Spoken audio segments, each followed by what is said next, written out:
Hello and welcome to the very first episode of The Point. Today I'm joined by Mark Scanlon, who's going to speak about self-belief and perceptions.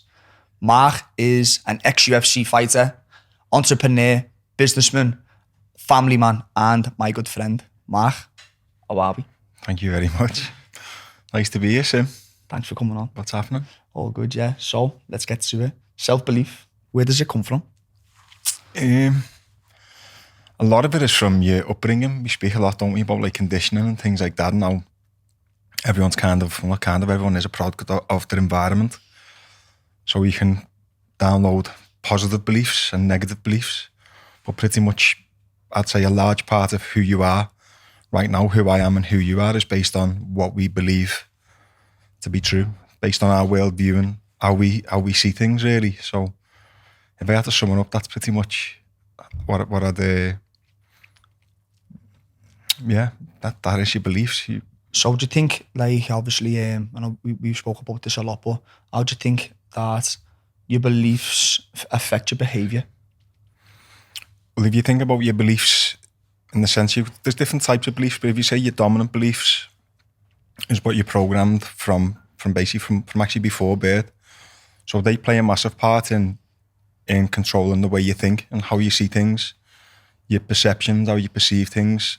So like, I speak a lot about your worldview, which is created in your first 7 years.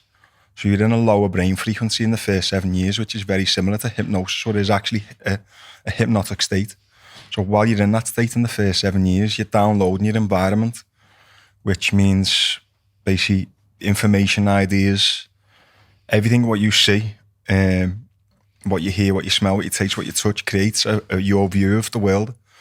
Now, the body's designed this way intentionally so that we can learn and gather as much information in the first 7 years as possible, so that we're not having to be taught how to walk, how to do all these different things. We learn by observing and by practicing these different things. But your beliefs play a large part in that, because basically what you're told to believe in that first 7 years becomes part of your program or part of your personality, and you'll play that program out then basically for the rest of your life, unless something happens and it changes. So you can have maybe a traumatic experience in the first 7 years of your life, and you'll replay that event, and that'll control basically what you believe. If you're in, what's a good way to explain it? So a spider. So first 7 years of your life, I laugh with Katie, my missus, because like, I don't want the kids to be scared of spiders, but if they see her jumping, a big like reaction to a spider, then that'll instantly create They're going to download fear it. in them. They'll download that fear from the parents, and then that'll play out for the rest of their life. So you get a 35-year-old man petrified of spiders this big, because maybe when he's been 2, 3, 4 years old, there's been a spider in the kitchen. His mum's like made this big dramatic. To be honest, like, that's something I've had to overcome. Yeah. When I see a spider, and I'll be like, do you know what I mean? It's all because I'm aware of that. Yeah. Like, my son is scared of spiders. Yeah. So we'll see a little spider, and he'll be like, it's a little challenge for him to go and get the spider and to take it outside. Yeah. And like my daughter, she's like, because I know that's how it works now, I'm like, oh, where's a spider? Let's stroke him. And so I encourage you to like, you know, to welcome spiders and to not fear things and stuff like that. So yeah.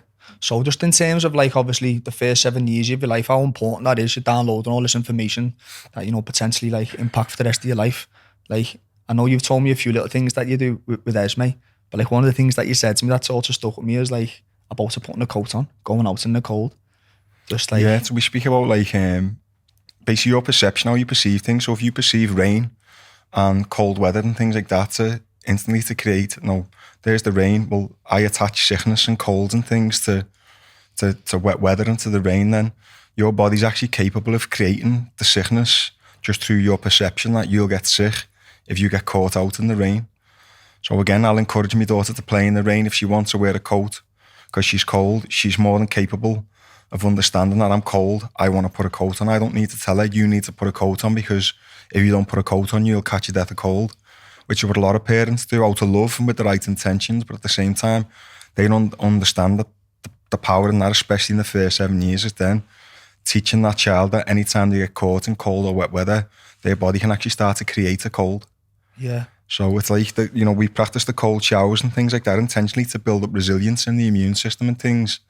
So that's to kind of overcome that belief that, you know, cold weather. I'm not saying you can walk around in the middle of winter in a pair of budgies and you won't catch a cold. But what I am saying, you are capable of creating the cold if you perceive that cold weather and rain will cause a cold. I listened to a podcast, and you'll probably listen to it yourself, and a man went to fix a refrigerating unit, and the Trevor Mowat. he got locked in and was literally scribed on the wall. He's getting colder, and like his last words were on the wall, and he found him dead. And then when he tested the refrigerating unit, it was broke. It was broke, yeah. Yeah. And when I tell people that, he got like they're so shocked by it, surprised by it. I think that just shows you like the actual power of your mind, and obviously like how what he's goes believing. back to what, because we're led to believe things out like that don't exist. That's not real. Yeah. So that goes back to your worldview in the first 7 years. Yeah. So you perceive that's not possible, but it actually is possible. And at the same time, if you can kill yourself through a belief system, you can do the exact opposite. You can heal yourself through a belief system. So someone can get diagnosed with a disease, terminally ill, you've got 4 weeks to live, and you can die in 2.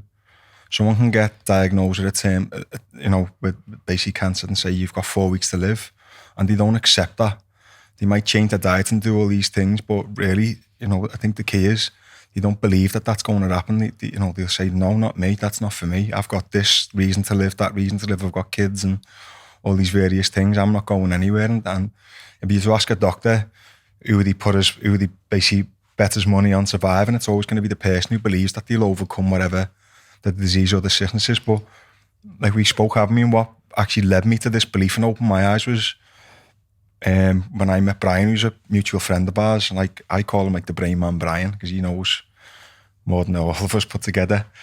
But Brian, I had an issue with creating sickness or manifesting sickness every time I get close to a fight, which was a combination of worry and fear that I'd actually get sick, and then obviously the nerves and anxiety which you take into a fight, or I took into a fight personally. So I'd have a date in 8 weeks that I'm going to fight, and the minute I'd get the date set, I'd start to think like, shit, I hope I don't get sick a week before the fight. Please don't get sick a week before the fight.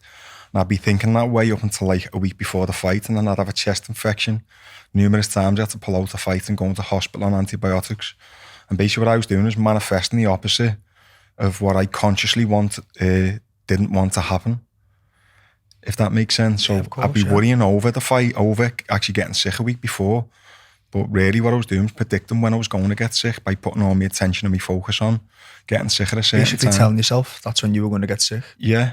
So the sort of like even ties into like into affirmations, like self-affirmations. That was like sort well, of, that's how I basically cured my you could say my sickness of making myself sick. Yeah. It was a mental sickness.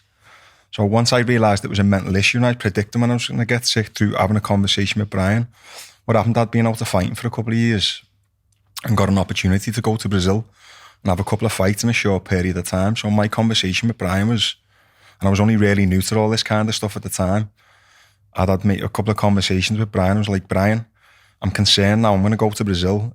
I either get sick right before a fight or I get sick immediately after a fight. But I've got 2 fights in a 4-week period while I'm in Brazil, and I don't want to get sick, and that's my main concern going to Brazil, is that I don't get sick before or after a fight. And he just said to me straight away, well, there's your issue. So you're going to Brazil and you're not thinking about your fight, you're not thinking about your opponent making weight. All you're thinking about is getting sick while you're in Brazil. Yeah. So he said, what I'm going to do, I'm going to give you some affirmations. Like, didn't have a clue what affirmations were, but I'd like to think I'm open-minded and I'll have a go at anything, especially if it's fighting related or obsessed with fighting at the time. I'd done anything to make me better in any way. So as a conversation with Brian, he made me create my own list of affirmations, which was based on having a strong immune, not like I will not get sick or I will not get a chest infection. All my affirmations were disease does not exist in my body. My immune system is impregnable. I am fit, strong and healthy. And I had to repeat these affirmations every morning after brushing my teeth in the mirror and every night before I went to bed. So this was a couple of weeks before I went to Brazil, I started doing them. And basically over me being there 2 weeks before, I was absolutely fine. I started to become consciously aware of the fact I was worrying over getting sick, and which was great, because then I started to realise that I've got to stop thinking this way, because by thinking this way, I'm actually going to make myself sick. So every time I catch myself thinking thoughts of sickness or worrying about getting sick, I'd start to repeat these affirmations throughout the day just to say, I don't get sick. Sickness does not exist in my body. My immune system's impregnable. So what I'd start to do then is reprogram my belief system. So I went to Brazil, long story short. I ended up fighting 3 times in 5 weeks while I was there. Didn't get sick once, was run down, overtrained, hardly had a thing the whole time I was there. Didn't have a clue what I was doing when I look back at what it was now. And came home, literally the wheels landed in Manchester airport and was like, okay, I can get sick now. I was in hospital a few days later with a chest infection. But then was like, okay, well, I've caused that myself. Yeah. And accepted that and totally understood it through my own experience. So it was like, I haven't been a doctor. This might sound really dramatic, but I haven't been sick at death. Doctors don't even know me anymore. And I've been able to pass this down to my own kids, their worldview. So to say, what I've been able to instill in them is sickness does not exist in their body. Yeah. So if they get a little bit of a sniffle, like all kids do, it passes through a lot quicker than if they were to take ownership of the sickness and say, okay, I'm sick. Mum, I want to stay off school or I want to stay off. I'll see them actually. They might get a bit of a runny nose or whatever, but they'll just crack on because they genuinely believe they don't get sick. Yeah. And fortunate enough, Katie's the same. Her immune system's amazing. And she's like, we've all kind of adopted the same belief now, and very, very rarely any of us are in the doctors or we don't get sick. Yeah. Do you know what I mean? It's obviously you're giving like the illness almost energy, aren't you, if you're thinking about feeding it? Yeah, just through whatever you put your attention on is what you give your energy to. And like the flip side is that you can do the exact same thing with positive things. Yeah. So like obviously like what you're saying there, I think like a big part for people is sort of like to sort of help people should be to identify their like sort of belief systems, or maybe the belief systems that are holding them back, and trying to replace them with like more positive belief systems. Well, that's with the likes of meditation and things like that. These are just basic tools to create more self-awareness for you to become more familiar. Yeah. Because we're constantly having a conversation with ourselves. You're in a dialogue.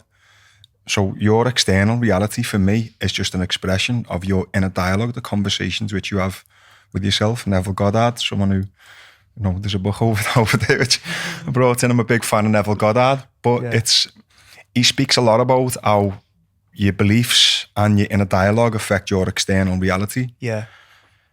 But now the way, when he was speaking about it at that time, there weren't the science what there is now to back up the spirituality or the spiritual approach to your belief systems. Now there's science and spirituality with quantum physics and things like that now. There's actual proof and we can understand how these things work. The likes of Wim Hof and people like that, Joe Dispenza, people who I started following a long time ago, they're actually traveling the world now, speaking about their own experiences. That's what most of it stems from, and the passion for it comes from their own experiences. Yeah. And then they're going around sharing their own experiences. But the beauty about what they do is they've studied and understand the science behind it. So like the reason I'm so confident to sit here and speak about this stuff is because I've studied the science behind it. Now, I'm not a scientist and I'm not a psychologist, but I've studied enough about myself and enough about my beliefs to know that the truth for me doesn't mean the truth for anyone else, but it's my truth. It works for me. And I try and pass that on to as many people as I can through the stuff what I do and the work what I do, because I've got faith in it, because I've experienced it. So it's something like, I like to use like the gym examples, but I feel like big examples for people, like a mindset is like, they can't get fit, they can't get motivated, they can't get out of bed. But then like it just sort of ties into like the second point of the second topic of like perception. If you perceive yourself as somebody who's unmotivated, who can't, you know, keep their hand out the biscuit tin, like you're never going to start to act out any sort of way. Yeah.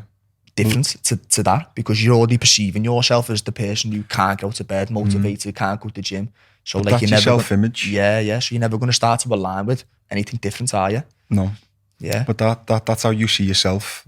Yeah. Basically, your body's just an expression of what you believe it to be. Yeah. And a lot of people won't be able to get their head around that.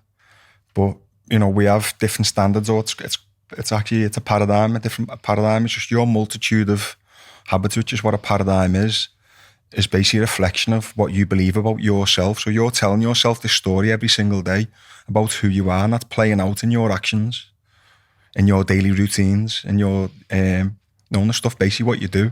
Yeah. Not just physically, but how you think. So the way I like to explain it, And it's that simple. I explain it to 13 to 15-year-olds in school, and they totally understand where I'm coming from. Is you've got your beliefs, say your imagination, your beliefs, your perception, and that's what actually dictates the thoughts, what you think. And then after the thoughts, what you think, your thoughts, what you think are responsible for creating your emotional state. So positive thoughts will create a positive emotional state. So, and then your thoughts and your emotions create your feelings, which is just an expression of your vibration, because everything's energy. Yeah. I'm trying not to lose people, but all your daily actions are, your words and your physical actions are, is a reflection of your vibration or how you feel. So positive actions means positive feelings, you feel good. You know, you'll get up to go to the gym, you'll be inspired to do these things because you feel good. And then that's just a reflection of your thoughts, positive feelings, positive actions, positive words, lead to positive results. And they're all at the core an expression of what your belief system is, your whole belief system of how this whole thing, this how it all works. So if you can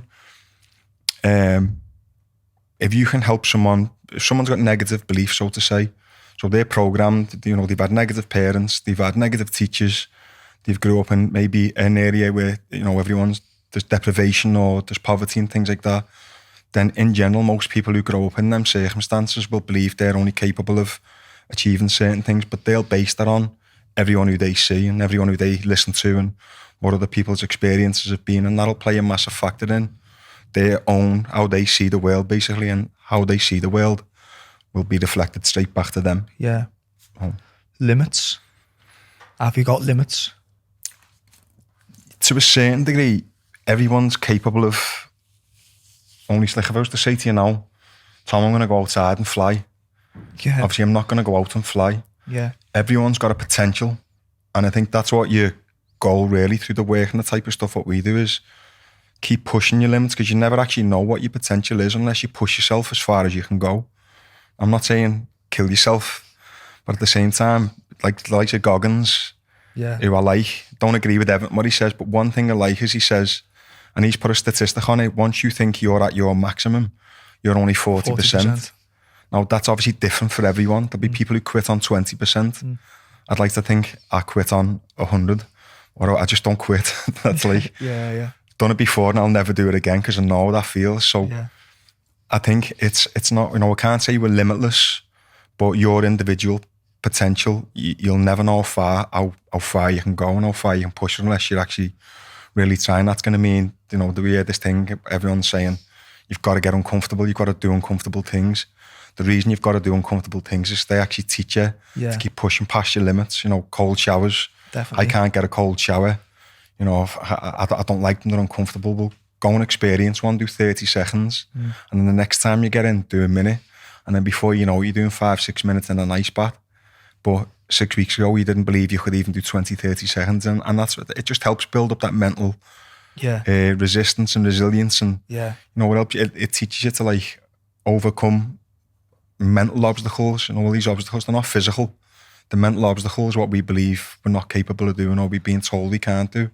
But through practice and different disciplines, you can obviously start to realise then that, you know, if I can do a couple of minutes in a cold bath or an ice bath when I believed I couldn't get a cold shower, what else am I capable of doing? And that's why these things are important, I think, to practice. Yeah, definitely seeking like things that are outside your comfort zone. I think like one thing that stuck with me massively was like, if you wrote all the things that you were comfortable with in a circle, like everything, maybe going to the gym, shop, you know, all the things that you're really comfortable with, and then the things on that you're not so comfortable with outside your comfort zone, you write them on the outside. But the more you keep doing them things on the outside of your comfort zone, your circle just grows. That's just how like you grow and you develop as a person. I was speaking to obviously Tom Smith last week, and he was saying it takes just as much effort to dream small as just to dream big. And that stuck with me because I was thinking that's so true. Do you know what I mean? If you're just constantly thinking about negative things, you're just giving that the exact amount of energy that you could be giving something positive and dreaming and thinking big. Yeah. Which I agree with, because you can be replaying things from the past or something what somebody's done to you, but you can't do absolutely nothing about it. Yeah. Where if you're focused on a vision or a dream or a goal for the future and you put channeling all your energy into that, obviously you're going to get further in life, whether you achieve that thing or you don't. You're obviously going to get a lot further along and feel a lot happier than if you're still reliving in whatever the event was from the past. Yeah. So I totally understand that. Yeah, well, obviously that's something I picked up off Joe Dispenza as well. He was saying, if you have had a bad experience in the past, obviously that's created an energy body. And then when you think about that experience in the past, you're literally reliving that experience. What your body does, it recognises whatever the event was and releases the same chemistry. Yeah. So the same chemistry in your brain. So you're actually reliving the same living in the past thing every time you think about it, or you might accidentally be visualising it or going through it in your head. But your subconscious doesn't know the difference between reality and something and a false event or a past event. Yeah. Do you know what I mean? So it's you're actually reliving it, releasing the same chemistry and going through the same experience again. Yeah. So just tying back into, obviously we tapped on sleep at the beginning of the podcast. I think it'd be good to just speak about obviously the different states of your brain, just so people can like have a bit of information on that. So obviously before you go to sleep and when you wake up, your brain's obviously in the same state that it is on the first 7 years of your life. And that's why like it's so important, I think, because obviously we're all addicted to our phones now. As soon as we all wake up and before we go to bed, we are, plugged into social media and potentially like looking at negative things. Yeah. Just do you want to have a little touch on that? Yeah, definitely with the social media. I think that's a massive issue at the minute, because what people are actually doing is, again, automatically or subconsciously, which means they're not actually aware of it.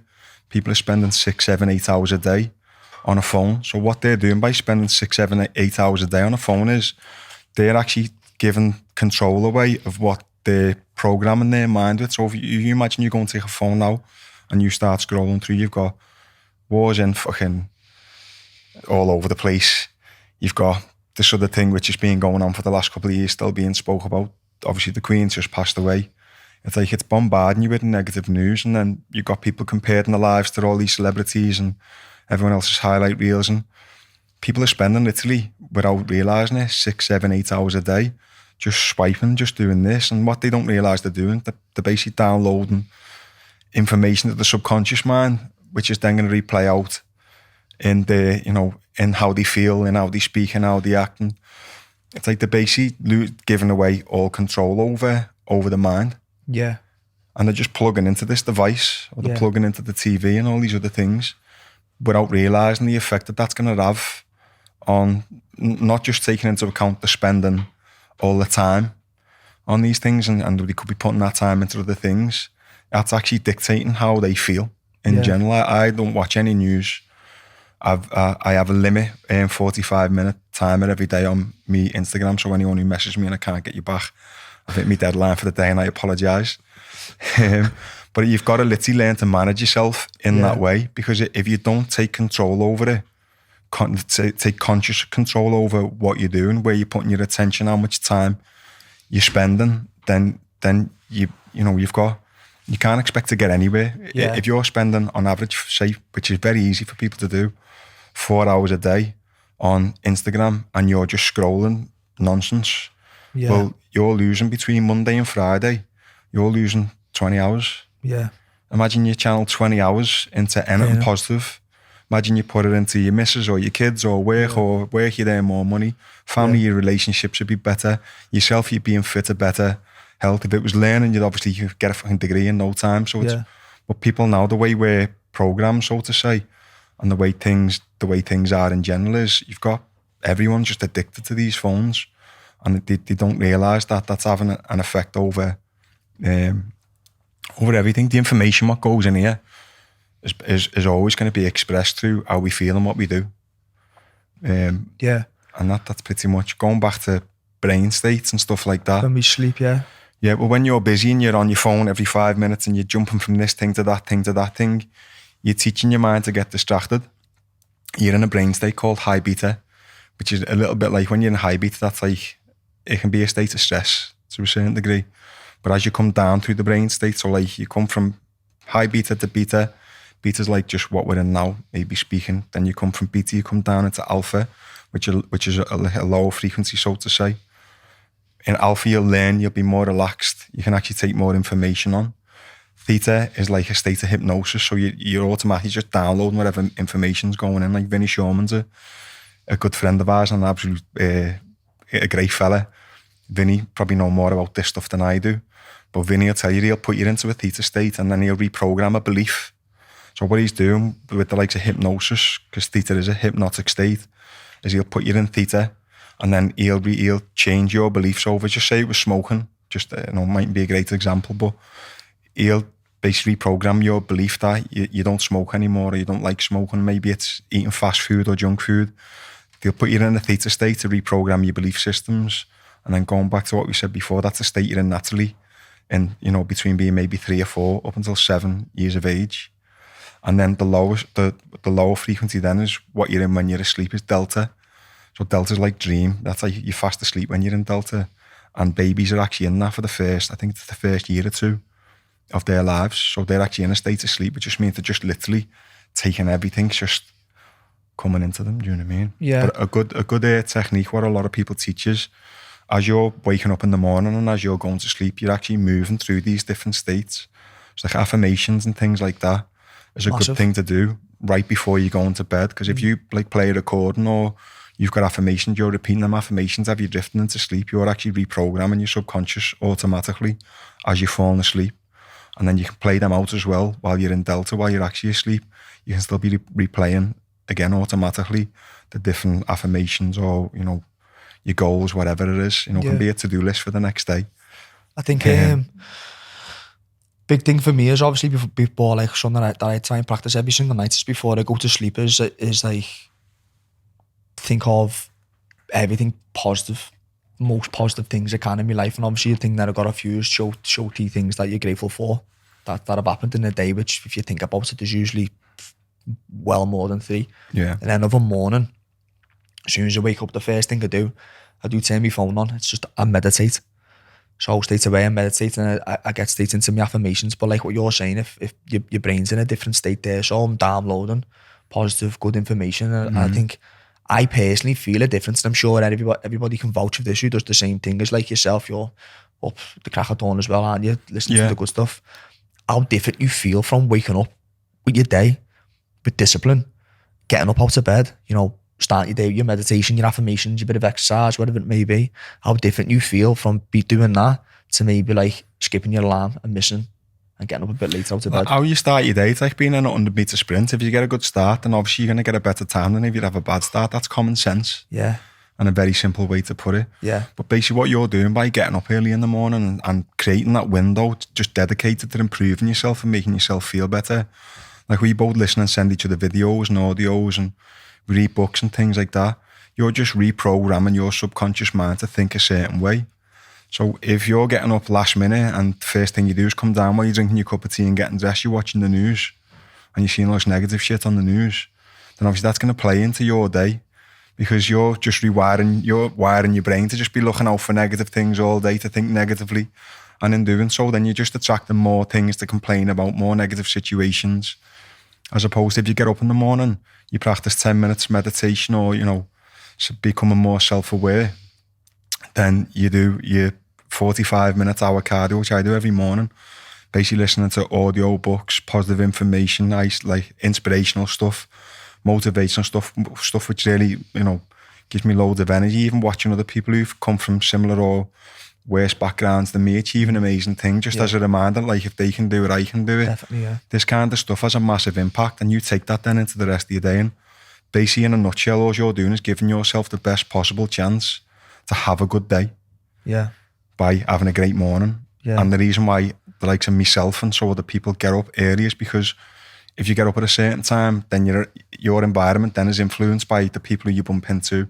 It might be your missus, it might be your kids, and you're not actually able to like dedicate that time to being alone, to doing the different disciplines. Like I do every single morning, I do an ice bath. Every single morning I do some sauna. I do a 10-15 minutes, sometimes 20-minute meditation, depending on the time. I train 7 days a week. I do some form of cardio or exercise first thing in the morning. I'm doing all these different things, but I'm doing them because they work, and I'm doing them. Like I laugh and say to people, like, how do you get motivated to do this? I just think about how bad I'll feel if I don't do them, and that's enough motivation for me. Yeah. Win your morning, win your day. Win your morning, win your day, yeah. It's right. Mark, thank you very much for coming on. Appreciate it, as always. You're very welcome. It's a pleasure. Thank you. Thanks a lot.